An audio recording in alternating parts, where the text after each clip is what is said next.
Saudara-saudaraku yang terkasih, pada hari-hari ini di media massa dan media sosial, kita menjadi semakin kenal dengan kata gimmick.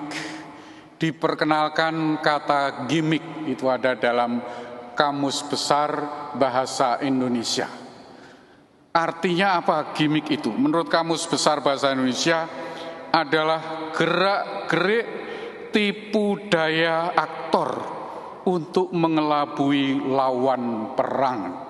Artinya bohong-bohongan. Gimik itu penuh tipuan, kebohongan. Di dalam bahasa kerohanian sering kita mendengar roh jahat yang tampil sebagai roh baik. Penampilannya saja, tapi tetap roh jahat. Maka kalau Anda mendengar orang-orang tertentu suka pakai gimmick dengan kartun-kartun, gambar-gambar yang sekedar polesan kebohongan, itulah maksudnya gimmick, artinya tipuan, kebohongan. Siapapun, ya, termasuk orang jualan juga kadang-kadang begitu, bukan? Namanya jualan supaya laku, mendapat perhatian, dibuatlah gimmick, bohong-bohongan. Tidak ada kebenaran di dalamnya. Orang yang tidak jujur, orang yang buruk, orang yang korupsi, ditampilkan sebagai orang yang kelihatan baik, kelihatan bagus, kelihatan menarik. Itulah artinya gimmick.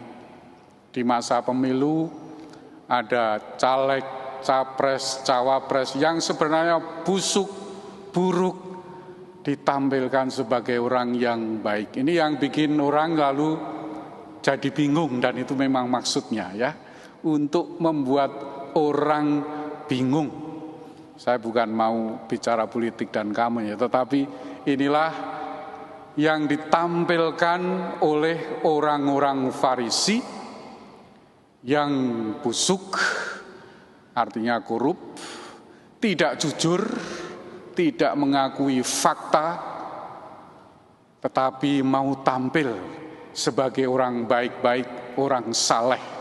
Maka menjelek-jelekan orang yang baik, orang yang jujur, orang yang tidak korupsi, orang yang tidak menipu, orang yang membantu banyak orang, seperti Yesus ditampilkan sebagai orang yang kerasukan iblis. Ya. Jadi gimmicknya menyerang lawan, menyerang Yesus, orang yang jujur, tidak busuk, orang yang baik, lemah lembut, rendah hati, menyembuhkan banyak orang, membebaskan orang dari kerasukan, menyembuhkan orang kusta, mencelikkan orang buta. Tapi oleh orang-orang Farisi yang munafik, yang memang menekankan gimmick, disebut sebagai orang kerasukan setan. Mereka cirinya adalah busuk, tidak jujur, artinya tidak mengakui fakta, kemudian sombong, dan keras kepala. Cirinya 3 pokok itu, ya. Busuk, penuh tipu-tipu, sombong, keras kepala. Ini orang yang suka gimmick dalam kehidupan kita. Jangan dipilih orang seperti itu, ya, nanti. Kita mencari orang yang seperti Yesus, yang lemah lembut, rendah hati, menyatakan kebenaran karena dia sendiri adalah kebenaran. Dia bersabda, akulah jalan, kebenaran, dan kehidupan. Saudara-saudara terkasih, sama seperti halnya di dalam bacaan pertama, orang-orang Yebus dengan sombongnya, keras kepalanya, menghina Daud, utusan Allah untuk menyelamatkan Israel, yang membela kebenaran dengan mengatakan sesuatu yang buruk. Engkau tidak sanggup masuk kemari. Orang-orang buta dan orang-orang timbang akan mengenyahkan engkau.